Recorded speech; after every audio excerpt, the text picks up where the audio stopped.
I was very hopeful that the second round of discussions and negotiations would take forward from the first round.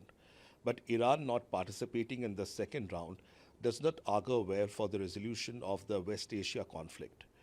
Unless there is a negotiation and a de-escalation and this kind of a mutual mistrust appears and continues, it will only lead to further bloodshed and unnecessary conflict mongering that's happening.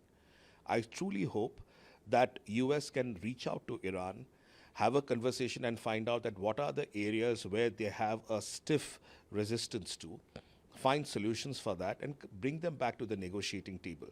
Unless that happens and round two moves on to round three and we get to a closure of this escalation, then as an Indian, my concerns are on the energy security of our nation and the blockade of Strait of Hormuz, very simply. And as a person across the planet, I believe humanity as a whole does not want a conflict in West Asia. Sir, US President vessel trying to breach blockade. I think this kind of a skirmish and this kind of standoff between US and Iran, especially on that specific Iranian flagged vessel, is not good for the situation right now. I truly hope that instead of seizing vehicles, or even recently we saw firing on a couple of Indian vessels that were actually moving through the Strait of Hormuz, shows how brittle and how sensitive the situation is.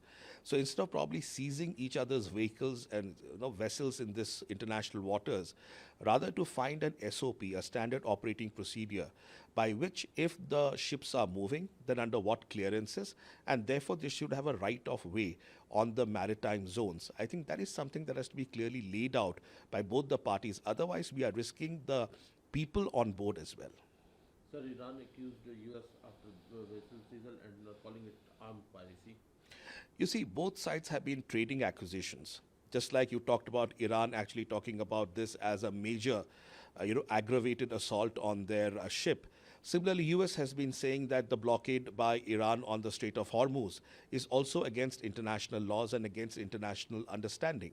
So both have been trading accusations. My suggestion is, instead of trading allegations and accusations, round two must happen. US must find out what is the stiff resistance points with Iran. Iran must also find out ways and means by which they can tone down their approach, and both the nations can come to the negotiating table. Unless round two takes place, we are again going to go back to square one and get into a tipping point where the West Asia conflict only conflagrates more.